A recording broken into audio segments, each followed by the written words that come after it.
Welcome back to the fourth and final week of Money Talks, based on a book that my husband Roz and I, Callie Picardo, wrote together out of our passion for lining up our finances with God's Word and having the way we handle money and stuff line up with what God says rather than what the world says.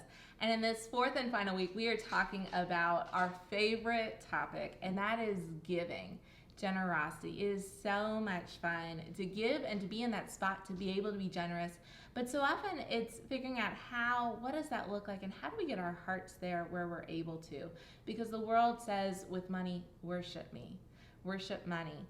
And God through giving says, no, worship me and not money. Worship the giver of the gift, the giver of all that we have. And so how do we line up our money so that we're not worshiping money and not worshiping stuff, but worshiping God with our money by generosity? Giving sets our priorities no matter what our financial situation is. I was the first person to go to college in my family, and I remember going to college not having the resources to pay for tuition and those things without taking out loans because my family didn't have the funds to pay for my schooling. And so I took a job, but that wasn't enough to cover it.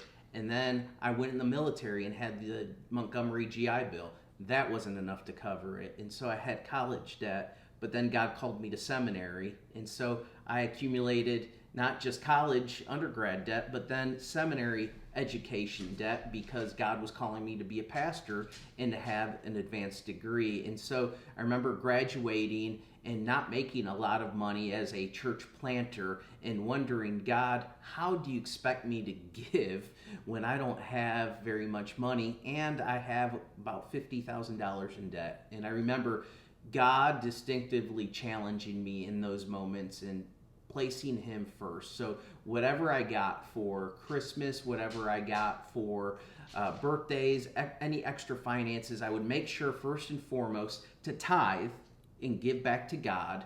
But then I would also pay aggressively on my loans. And wouldn't you know, after a few years, I was debt free. But I attribute that to placing God first in my finances to honor God.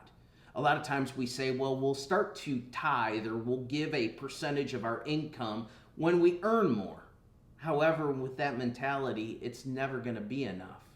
So start now. Now is the best place to start when it comes to giving. We try to give percentage-based giving when it comes to our tithing.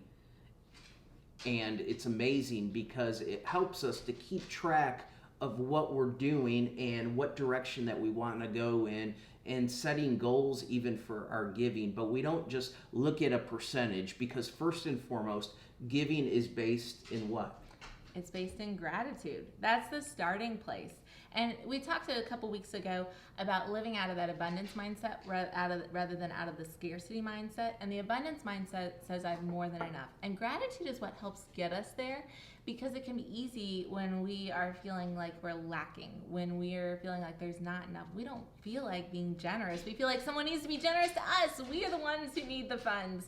But when we start from that spot of gratitude and start by giving thanks for all God's blessed us with, that gratitude starts to overflow in acts of generosity. When we start thinking about all the good gifts that God has given us, because James says every good gift comes from above, comes from God. God has blessed us with everything we have, even our skills and abilities that give us the ability to produce income. If you say, well, gosh, I earned this money with my job. No. God gave you those skills. God's given you the ability to make an income. God's provided so that you can have food on the table, a roof over your head, whatever that looks like.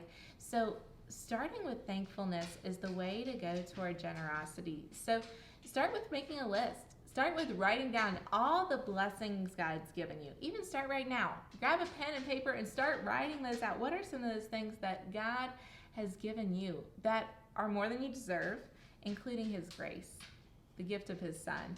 Can't outgive God. So start with that spot of gratitude and then let it ever flow. And then be open to what God might be calling you to do. Roz mentioned percentage giving. That's a great spot to start, because then as God blesses you financially, the amount you're giving gets to increase. But God might be calling you to do some sacrificial giving. What is it that he's putting on your heart? What would it look like to give a gift bigger than you've ever given before, but for a special reason, for a special purpose? But the important thing is that God leads it, that it's coming out of that spot of gratitude, but that it's also giving because God said, hey, this is where I want you to give. And if it all belongs to God, if there's that open-handedness, then you can really know, yes, this is God saying give and give now. And we've had a couple times in our life where we felt like God's called us to give beyond what makes sense. And we didn't know how it was going to financially work, but we know God said give. And when we said yes, we saw God provide so that we were able to still take care of our family, meet those basic needs. We had more than enough. And so if God's calling you to do something scary, stepping out in faith, I encourage you to do it. There's nothing that will grow your faith more than saying yes to God and trusting God with generosity. There might be times too when God is saying, hey, I want you to give something that you own to somebody else. And so for us, there's times where we've given a car to someone before, or we've given of our home where we've had people live with us in different seasons of our lives. So it might mean just simply giving something over to somebody else and saying, hey, this is yours, or hey, what's mine is yours as well. And you had a powerful experience too, where you literally gave you the shoes off your own feet. I was in a homeless camp where I was doing some work with some friends, and there was this man who needed a new pair of shoes. His shoes were totally falling apart, and I asked him the size of his shoes, and he told me, and it just so happened to be the same size as my feet. And I thought to myself, well, I'm just going to go to the store and buy him some shoes. But then the Lord said, no, I want you to take off your shoes that you're wearing right now and give it to this man. And so I did that. I wore his shoes home, and I remember the next week in church, guess who showed up wearing my shoes? It was this gentleman, and he pointed down to his feet because he saying, hey, do you remember me? You gave me my shoes last week. And I say that not to brag on myself, because I get it wrong more than I get it right. But it was that instance where I'm like, God, thank you for speaking to me. And I'm so grateful that I have been obedient to your voice. It's kind of like a generosity mission. What generosity mission does God have for you? It might be you as an individual, and God might have a generosity mission for you as a group. I had a small group Bible study, and we were meeting every week at Starbucks so we could have our coffee, because it was an early morning Bible study. So we'd get our cup of coffee and meet at Starbucks. One of the women in our group said, we're spending a lot of money on Starbucks. Nothing against Starbucks. You know, we actually met at Starbucks, got something great out of Starbucks, but you can spend a lot of money on coffee there. She said, well, what if we started meeting in a house? So we started meeting in my home instead. And I would just make a pot of coffee, and we'd still have our coffee and our caffeine and still have our time together. But then we also had a jar, and we would set aside money every week and put in that jar approximate amount of money we would have spent on Starbucks that week. And over time, that added up. And at the end of the year, our church was doing a canned food drive for the local food pantry. So we said, hey, that's what we're going to do. We're going to take the money that we saved from not going out for coffee and use it to buy canned food for those that need it in our community. So what might God be calling you to do? You see, it's not what the church wants from you.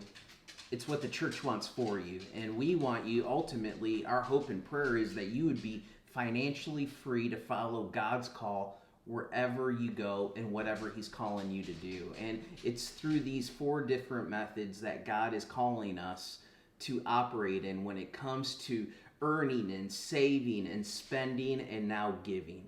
So take some time and reflect on what God might be calling you to do. And as with each week, we have a Fruit of the Spirit inventory pertaining to this chapter at the end of chapter 4. So take some time to answer some of those questions. How does your giving line up with the fruits of the Spirit from Galatians chapter 5? If you're doing it on your own, take some time to write it down, maybe discuss it with a friend or family member. And if you're with your group, take some time to share with one another. And then share that next step that God is calling you to do to live out of an abundance mindset, a generous life fully surrendered to God.